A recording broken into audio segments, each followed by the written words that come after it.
So ನೋಡಿ friends, ತುಂಬಾ ಅಭ್ಯರ್ಥಿಗಳು ನನಗೆ ಕಮೆಂಟ್ ಮಾಡಿ ಈ ಡೇಟಿಗೆ ಎಕ್ಸಾಮ್ ಇರುತ್ತೆ ಅಂತ ಹೇಳ್ಬಿಟ್ಟು ಕೇಳ್ತಾ ಇದ್ರು. ಸೊ ನೋಡಿ ಫ್ರೆಂಡ್ಸ್, ಇಲ್ಲಿ ಅಫಿಷಿಯಲ್ ಆಗಿ ಎಲ್ಲಿವರೆಗೂ ಒಂದು ಅನೌನ್ಸ್ಮೆಂಟ್ ಬರಲ್ಲ ಅಲ್ಲಿವರೆಗೆ ನಾನು ಯಾವುದೇ ಒಂದು ಡೇಟ್ಸ್ ಇಲ್ಲಿ ಹೇಳಕ್ಕಾಗೋದಿಲ್ಲ. ಸೊ ನೀವು ಕೂಡ ರೂಮರ್ಸ್ಗೆ ಕಿವಿ ಕೊಡಬೇಡಿ. ಓಕೆ, ಸೊ ನೋಡಿ, ಮೊದಲನೇದಾಗಿ ನಿಮ್ಗೆ ಯಾವುದೇ ಒಂದು ಡೇಟ್ ಕನ್ಫರ್ಮ್ ಮಾಡ್ಕೋಬೇಕಂತಂದ್ರೆ ಸೊ ಇವರ ಒಂದು ಅಫಿಷಿಯಲ್ ವೆಬ್ಸೈಟ್ಗೆ ಭೇಟಿ ನೀಡಿ. ಓಕೆ, ಸೊ ಇವರು Karnataka power transmission corporation limited, ಬೇಕಾದ್ರೆ ಈ ಲಿಂಕ್ ಅನ್ನ ಡಿಸ್ಕ್ರಿಪ್ಷನ್ ಅಲ್ಲಿ ಕೊಟ್ಟಿರ್ತೀನಿ. ಓಕೆ, ಸೊ ಇವರ ಒಂದು KPTC ಎಲ್ಲ ಒಂದು ಅಫಿಷಿಯಲ್ ವೆಬ್ಸೈಟ್ ಆಗಿರುತ್ತೆ. ಸೊ ನಂತರ ಇಲ್ಲಿ ರಿಕ್ರೂಟ್ಮೆಂಟ್ ಸೆಕ್ಷನ್ ಅಂತ ಇದೆ. ಸೊ ಈ ರಿಕ್ರೂಟ್ಮೆಂಟ್ ಸೆಕ್ಷನ್ ಅನ್ನ ಕ್ಲಿಕ್ ಮಾಡಿ. ಸೊ ನಂತರ ಇವರ ರಿಕ್ರೂಟ್ಮೆಂಟ್ ಸೆಕ್ಷನ್ ಗೆ ನೀವು ಎಂಟರ್ ಆಗ್ತೀರಾ. ಓಕೆ, ಸೊ ರಿಕ್ರೂಟ್ಮೆಂಟ್ ಸೆಕ್ಷನ್ ಅಲ್ಲಿ ಎಂಟರ್ ಆದಾಗ ಸೊ ಇಲ್ಲಿ ನೋಡಬಹುದು.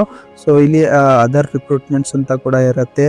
ಅದೇ ರೀತಿ ರಿಕ್ರೂಟ್ಮೆಂಟ್ 2024 ಅಂತ ಇಲ್ಲಿ ಒಂದು ಸೆಕ್ಷನ್ ಇರುತ್ತೆ. ಓಕೆ, ಸೊ ಈ ಒಂದು ಆಪ್ಷನ್ ನ ಕ್ಲಿಕ್ ಮಾಡಿ. ರಿಕ್ರೂಟ್ಮೆಂಟ್ 2024 ಆಪ್ಷನ್ ಇರುತ್ತೆ.